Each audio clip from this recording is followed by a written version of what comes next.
Hi, I'm Brian.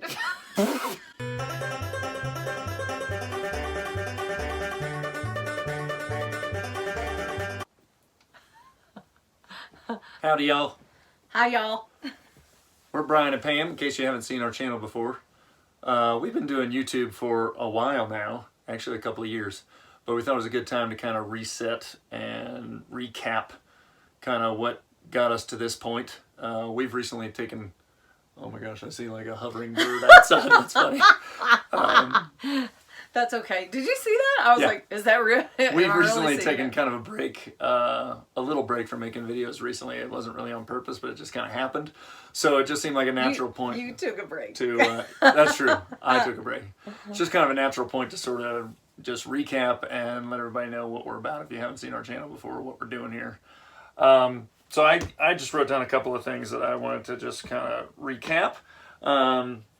So who are we? So we're Brian and Pam. I'm, what am I, 47? And you are? 56. 56. We're 9 years apart. We've been out here for about three and a half years on our land. We're on 8 acres of pretty much bare land. And we're what I would call off-gridding or homesteading or whatever. We'll get into kind of what our setup is a little bit here, but that's who we are. We are at least temporarily retired. Hopefully for the long run, but there might be a little need for some income along the way. But for the moment, we are retired. Hopefully not. Hopefully it stays that way. We have 2 grown children In so Mesa. That's one of the reasons we were able to even do what we did. The kids are grown and out of the house. So, so we started this. I mean, we moved out to this land about 3.5 years ago, but the idea to do this, I mean, it goes back a little farther than that, but not a whole lot farther than that. It was my idea. But we actually came out here, so the whole retirement thing, I mean, I had a job until we came here, so I would say I retired at 43, something like that. 43 or 44 maybe. I was a software engineer for many years. And then at the very end there, I also took another job in kind of a sales, but it was a sales type world. It didn't really fit me, unfortunately. It was a try to kind of start over and maybe do something different. It didn't really take. So that's what I did before this. I used to be a secretary, and then I was a stay-at-home mom, and then I worked at a gym for like 10 years, Mountainside Fitness, and then I don't know what I did after that. I just kind of quit. Well, it's not that I wanted to quit. That's like it was a weird time in our lives where Brian decided to take a break and I went. That's going to be kind of the next. Oh, never mind. Okay. That's when he kind of took a break and I went to work for like 8 hours a day. Like I worked in a mail room. I don't really know what my job title was. But that was like less than a year.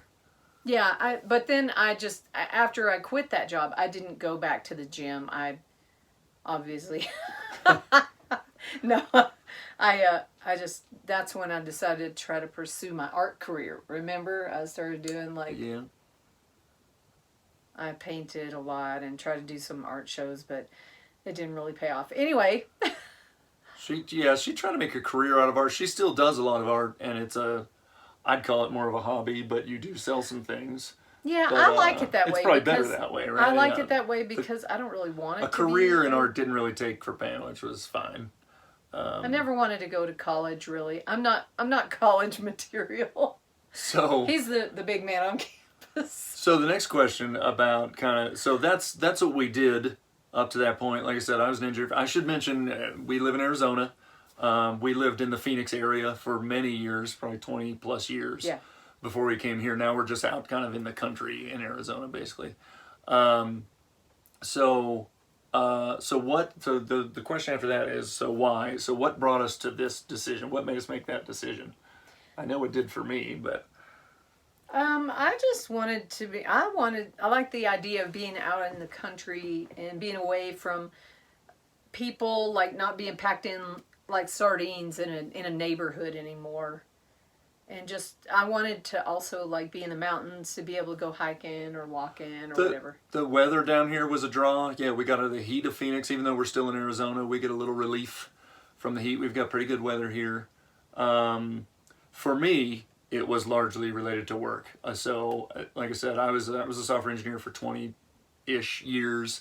Most of that I enjoyed for quite a while, actually. But near the end, I just couldn't find anything that I wasn't enjoying that work anymore, and I switched jobs a few times to try and find something that would spark it a little bit, and it just didn't. I just felt like I was doing work for somebody else, making money to pay for things that we didn't really care about anymore. We didn't care as much about our house and everything anymore. Once the kids left, it seemed really the empty. house seemed big. We're pretty simple people by our nature, really, so. And he was gone all day long, and it seemed like I was just sitting there waiting for him to come home. I was at work for a long time. She was waiting for me to come home. By the time I got home, I was exhausted. I was unhappy. So our home life wasn't great because of my work. So that last job I took, which was in a different industry, was an attempt to kind of reset a little bit of things, but it just didn't work for me either. So I just got kind of fed up basically working for other people, making money to pay for things that weren't important to us anymore.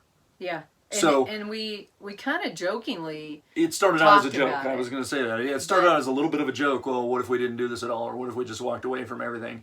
But then the more the more we looked into unhappy that I was, and the more we would think about it sort of seriously. And then honestly, it was probably YouTube that largely drove it when we found people like Derek and Hannah, Handyman and Hannah, doing this thing, and it turned into this.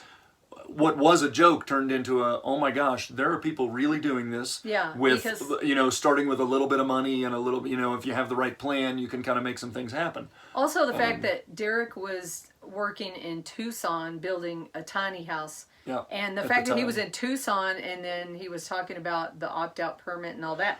That's when we were like, oh my gosh. So this isn't to get into every little detail, it's just a recap, but it was just that this thing that we sort of joked about, we started to realize that it wasn't that far-fetched and that it was actually kind of doable for us, and the more we thought about it, it became very doable and very attractive to us. So we didn't realize that we could do it, in Arizona, in a certain location in Arizona, so YouTube helped that largely, and I think YouTube was, it seems like that, I don't know if it's because we're in it that we notice it now, but it seemed like the whole off-gridding and homesteading was a thing that we just kind of stumbled across, but it didn't seem very big.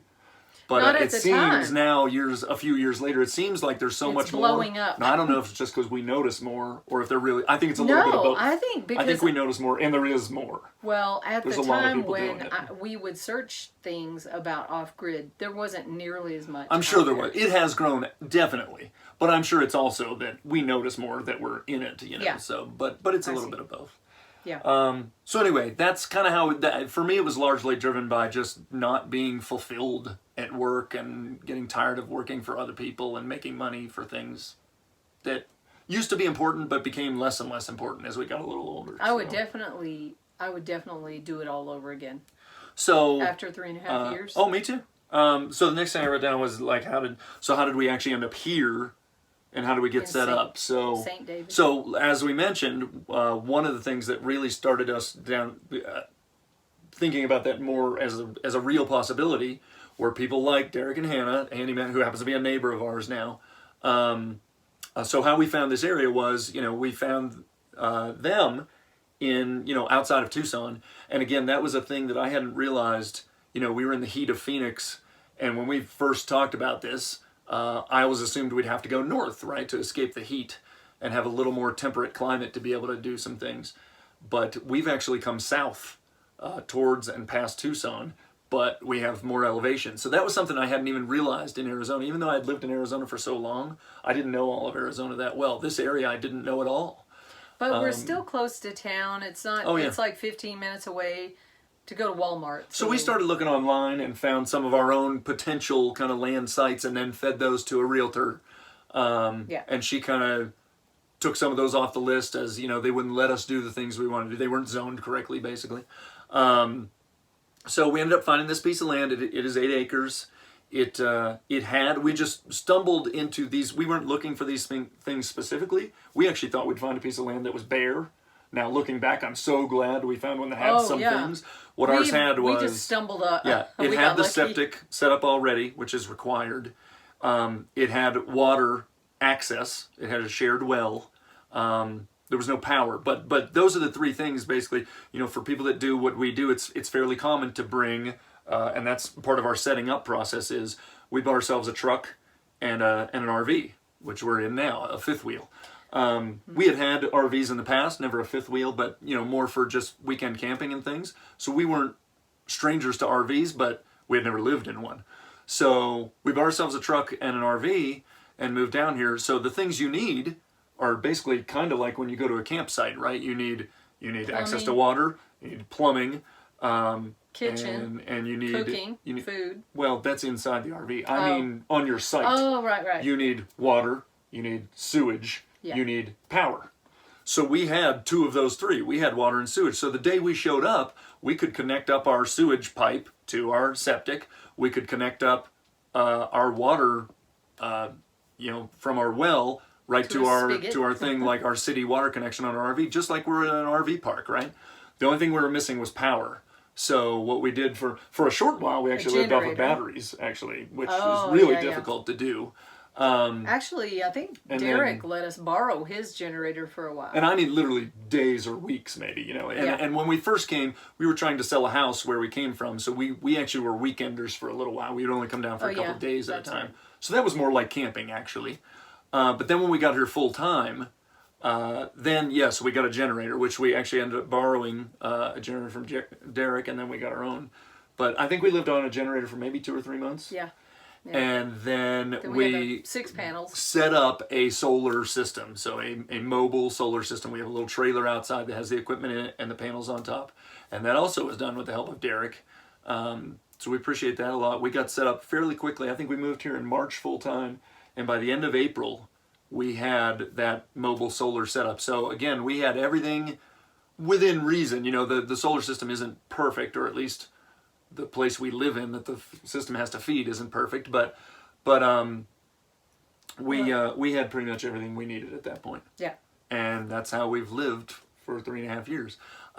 Which, by the way, all this stuff we're talking about is documented in our channel, but this is just a kind of a catch everybody up in case you're new or you haven't seen us in a while. But he did he built the shed because we had our stuff in storage. That's the next thing. The next thing is the last thing I was going to talk about. Or no, the next to last thing was going to be what have we done since we got here? What are our accomplishments, right? So when we first got here, we built a little metal shed. We got a little metal shed from a big box store or whatever, right? And just put it together so that we could put some things in it. We still have that. Because we only moved about 2.5 hours, so we brought some things. We brought a little bit of furniture and things that we think would go in our house eventually.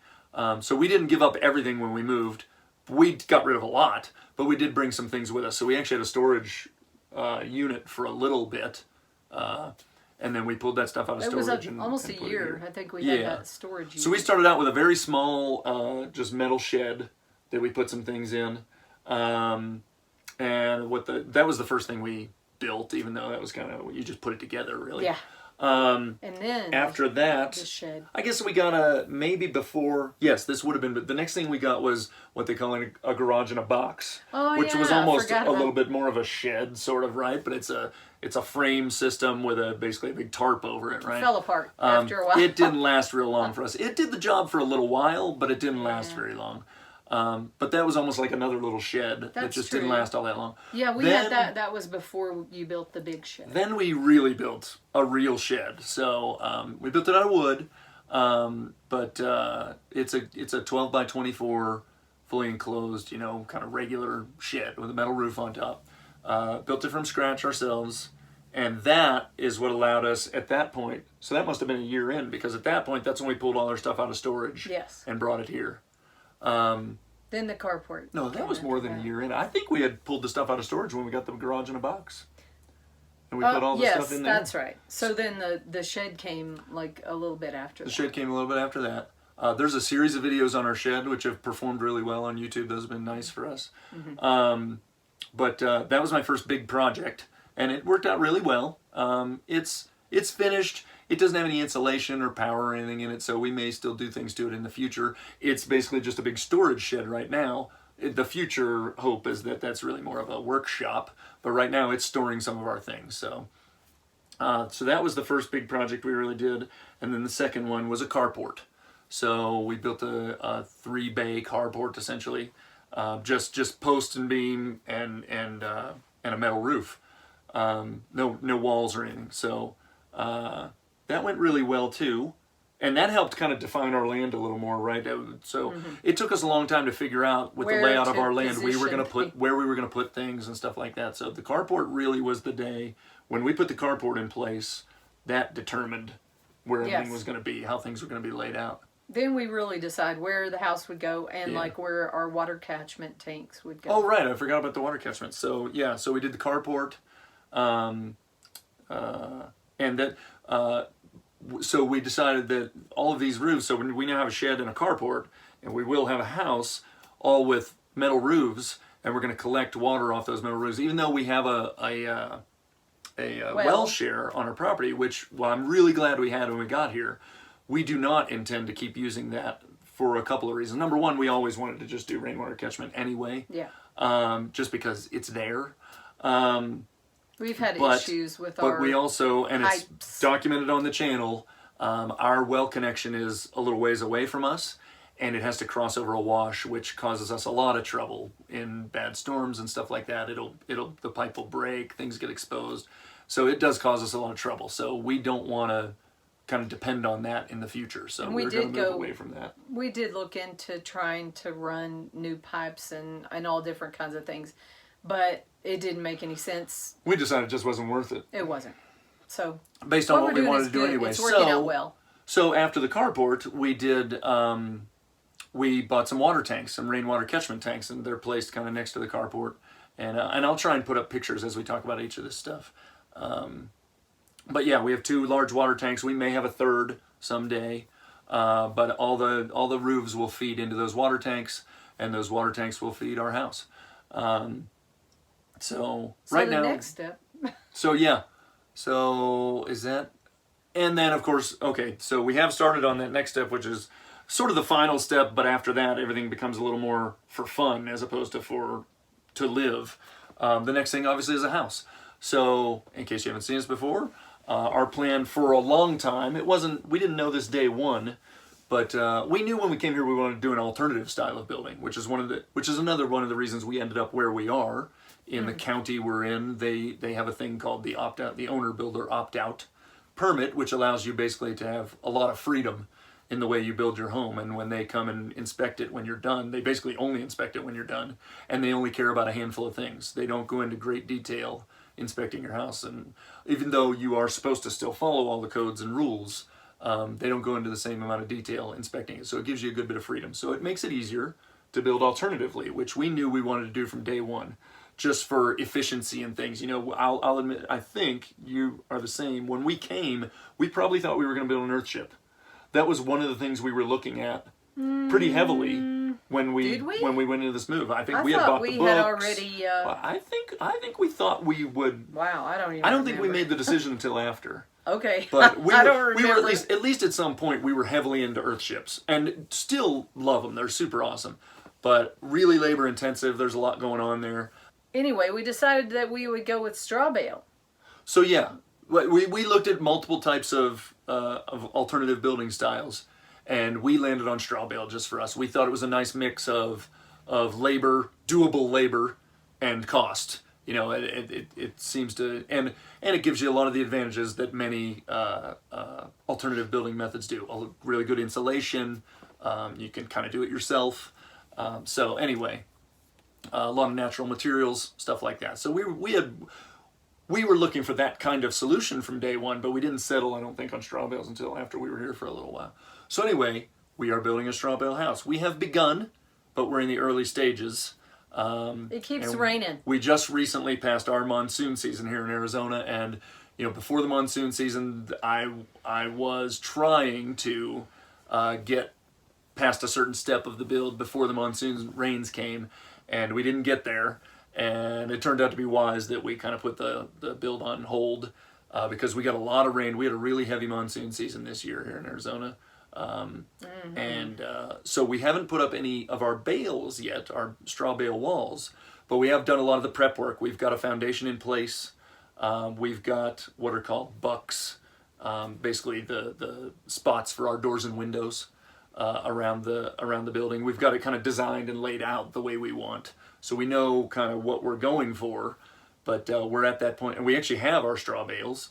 We're just we're coming out of the monsoon season now, and it's time to get back out there and put those bales in place for our walls. But so that's what's coming next is our straw bale house. So most of the videos beyond this point will be straw bale house related. Yes. If you would like to continue watching, but that's kind of our story. From now on, we'll probably just give a quick intro on each of our videos that kind of says who we are and what we're doing. But that was a lengthy kind of catch up to get you up to speed. Very lengthy. On how we got to where we are today. But if you have any questions about any of that, feel free to comment on any of our videos, including this one. But yeah, that's a quick. Like I said, there's lots of videos along the way of us doing this stuff, but this was just a recap, and that's what we're up to. Mm-hmm. So hopefully you got something out of that. And if you'd like to know anything else about us or about our journey to this point, why, how, what, let us know. We'll be happy to answer. Other than that, hope you can make it back and watch us build our house out of straw bales. Thank you. Thanks, y'all. Talk to you next time. Hey, everybody. Thanks for watching. If you liked what you saw, please hit that thumbs up button and consider subscribing or sharing with a friend. And click the bell notification so you never miss any of our videos. We really appreciate every view and comment. And if you're looking for other ways to support us, please check out the links in the description box. See you in the next video.